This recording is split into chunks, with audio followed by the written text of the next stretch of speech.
And I think just don't be afraid to talk to people and just say hi, even if it's just a hi and goes nowhere.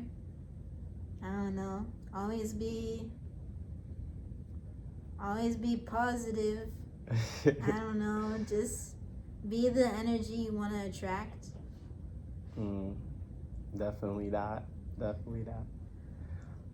Be the energy you want to attract, guys. So if you want something, you got to be that so you can attract that. I think I know I resonate with that for real. Before I started recording and having this interaction with you, I had went to use the bathroom, and I was done using the bathroom, and this guy was just there, and like I wanted to say something to him. Then I'm like, I don't wanna, like, I don't really know. He's gonna say. I'm like, all right, bro. If God was telling me to go talk to him, I'm gonna go talk to him. So I did go talk to him. I was just saying like, hi, how you doing? And it was completely chill, no bullshit. He was very receptive. He was very nice, and I told him have a blessed day, have a good day, and he was just saying the same thing. So it was like-minded energy, and I would never know because I never tried to get out my comfort zone. Sometimes you just gotta get out your comfort zone. So that's what I did before this. But what would you say to people that are kind of like older than you and that feel like they're hopeless and they've been years facing depression and they don't know what to do anymore? What would you tell them? I would probably tell them to either get involved with a community if they aren't already, or just like find a new friend to talk to. I think a lot of it could just be loneliness, and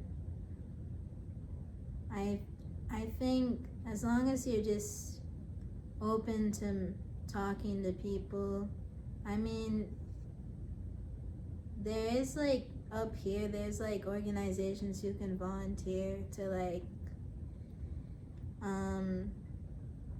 just go over to someone's house and talk to them. I've been wanting to do that.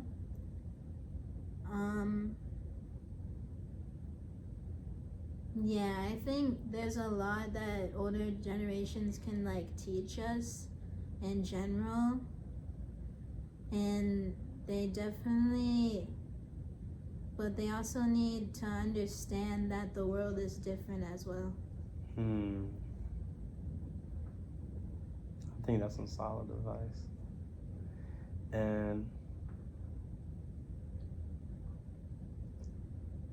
if you can write yourself a message for the future self, what would you say to your future self? My future self? Yeah. Oh my gosh.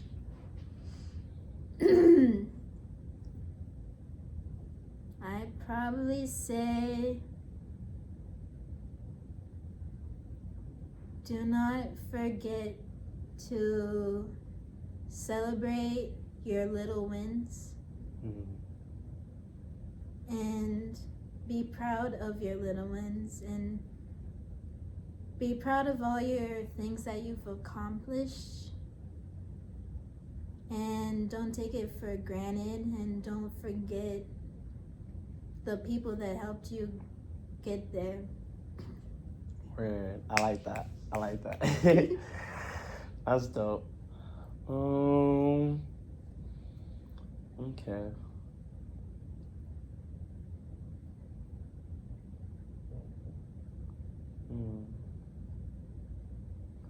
I guess a couple of questions before we wrap it up. I don't have no questions in my mind right now, so ask me a question. I think Ask you a question? Yeah, I think it's my first time telling someone to ask me a question.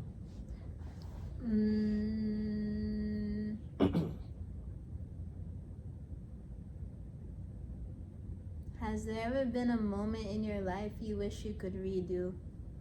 Redo?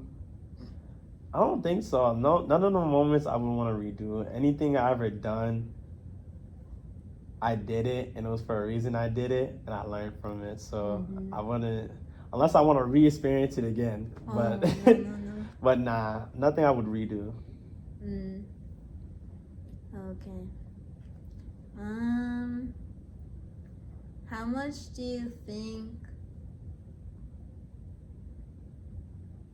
your faith has impacted like the way you are now? It's the major impact on my life. This is the reason I'm doing this podcast, the reason I'm here, like it's the reason I'm alive. Like I've been in too many near life death experiences to not know that's God, not to know that He kept me safe from the seen and unseen. He's gave me wisdom and discernment, not from my own understanding, from His, because there's times where things are happening and we don't know why they're happening, but they're happening, and you're kind of puzzled, and sometimes clarity happens so quickly you just kind of ask yourself, how is this even possible?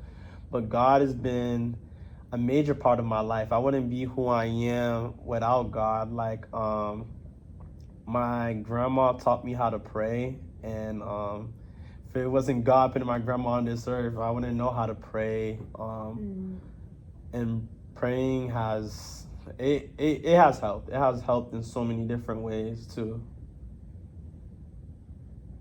I don't know. Have you ever like had weird coincidence with people? You're like, yeah, that was like that person was like godsend. Yeah, a lot of times. It can be on a lot of different scales. It can be so minuscule, so big too. Like there'll be times I'll be at my job when I used before I got fired from my job, or what they did to me or whatnot. So like there'll be times I'm at my job and I'm like just super depressed because like I like what I'm doing. I'm helping my community out. I'm doing what I need to do. But at the same time, I know I can be living a better life. I know I can be doing more and having a bigger contribution to my community. And it made me feel depressed. It made me feel like stagnant. And I was working at a bank, and it's a good, decent job. It's like a job you can retire if you wanted to in that field and whatnot. But I just didn't feel like I was doing enough. Like I knew I was doing enough. I was helping my community members. I was educating them. I was very communicative and just really supportive. Like whatever needs they have, whether it's business needs, their personal needs, or just asking, "How are you doing?" Like they would really gravitate towards me because I was genuine with myself. I never try to hide who I am. I never thought I was better than you. I just was genuine with everybody because we're all human at the end of the day. Like we all come in because we got things to do, but at the same time, like how are you really doing with your day, like for real? And I remember this one guy, he came in and all he came to do was just make me laugh that day. He just like literally like he seen like my face and he could see like I don't know if it was like bland or if I looked down, and he just started like making jokes, and he literally said like I came here just to do this for you. Like I don't know the person. It was the first time meeting that person, but God will send people in your life. I don't think nothing's a coincidence. I think you really resonate and attract what you need to attract. Like it's crazy. Like God will send the right people in your life.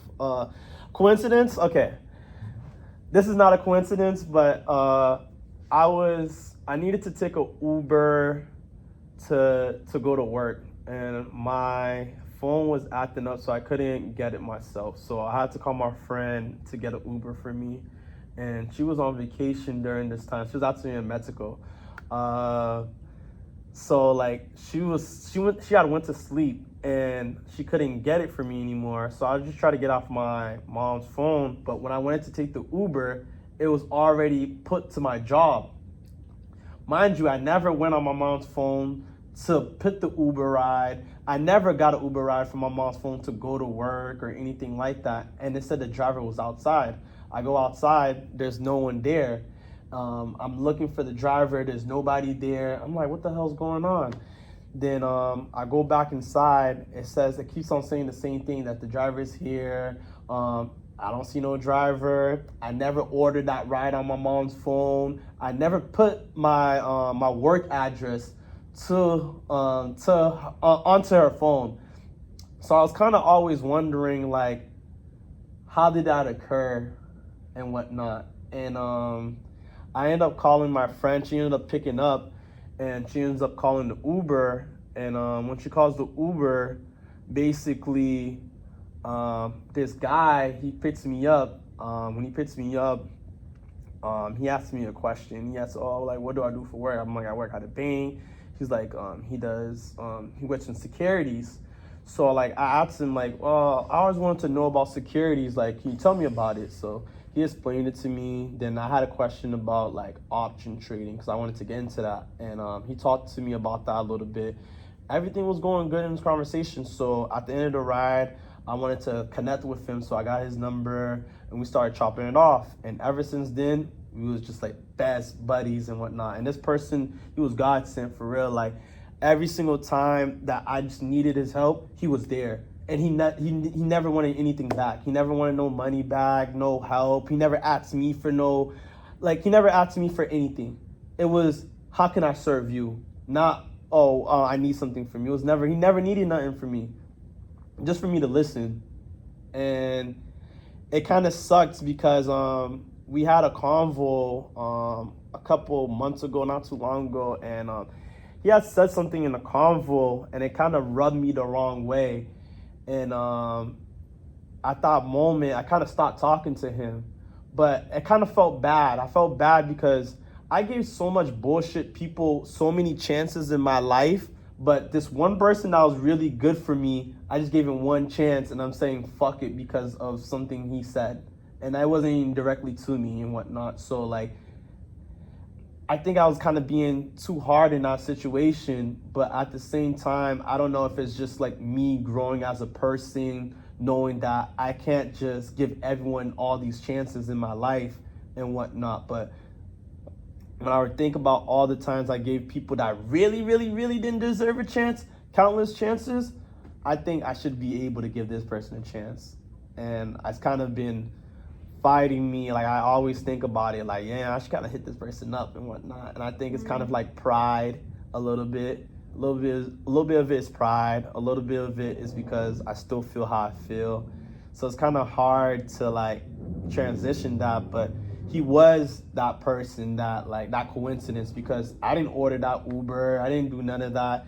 And that person just came. And when I needed help, I remember my aunt came to pick me up from my job when I was getting off of work one day, and she had let her car running, and when I came out, her car battery was dead, and she kept on saying it wasn't because of the battery, but I already knew what the hell it was, because that happened to so many of my friends before. So during that moment, I just called him up, and I had just been friends with him. He came immediately. He's like, I'm eating some cereal, I'm gonna come in 30 minutes, whatever. He came. I wouldn't have nobody else that would come. And I could be friends with people for years on end. I did mad crazy stuff for, so I know that was one of them, for sure. But yeah, he was a coincidence. Well, now we're gonna get back to you, man. You got my brain jogging. It's probably my first time doing that, asking someone to ask me a question. Are there any friends that you have that like keep you accountable, especially with like what you're doing in your life or who you trying to become?